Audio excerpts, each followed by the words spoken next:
Today I'm going to talk about one of the most important cars of the early 2000s.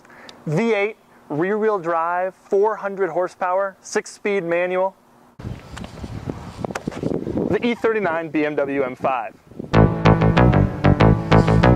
Now, the E39 M5 has a huge enthusiast following, and I happen to be one of the people who really appreciates it. So I'm thrilled today to be reviewing this clean, one-owner example with less than 100,000 miles. The E39 M5 is one of the most gorgeous sedans ever built. The lines are perfect, and you won't find a bad angle on this car.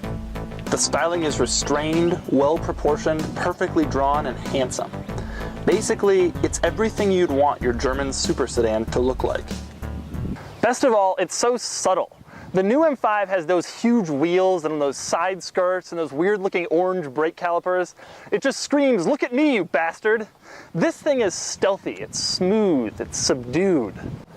In fact, I bet that I could replace the badge with an entirely different type of badge, and nobody would ever know the difference. Now that I'm driving my 525i badged M5, I'm going to demonstrate this car's stealthy performance capabilities with a little stoplight drag race.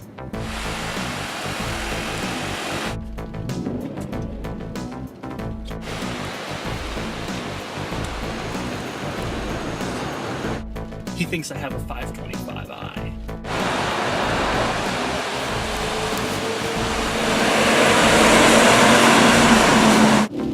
Yes! Victorious! Okay, so that wasn't the most scientific test, but this car does really perform well, and part of the reason is it's fairly lightweight. To demonstrate that, I have a little comparison here. Now, this M5 weighs 3,900 pounds, whereas the new M5 weighs in at approximately 10 million pounds. Now, the difference between the two cars is 9,996,000 pounds. It's good for acceleration. It's also good for handling. In fact, this car handles like a dream.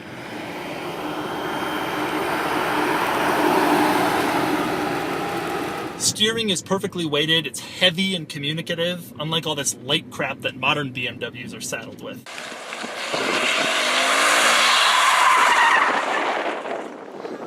It's perfect. Who cares? My favorite thing about this car is actually the build quality. Everything is exactly like you'd expect it to be from the Germans, with the serious, somber quality of a nation that is just coming back from a funeral. Take, for example, the turn signal stock. It doesn't have any play at all until you turn it on, and then click, click.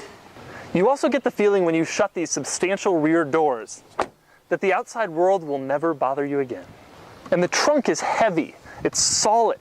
It weighs about the same as my entire Nissan Cube, and it would probably do better in a crash. There is, however, a problem with the M5. The problem is that, like any German car of its age, this M5 is absolutely falling apart. I have here a list of its problems. There is the leaking cylinder head gasket cover that's putting oil into the motor. There is the radiator hose that's cracked, the leaking differential that needs to be replaced, the windshield washer fluid pump, which has a hole in it and therefore will not wash the windshield.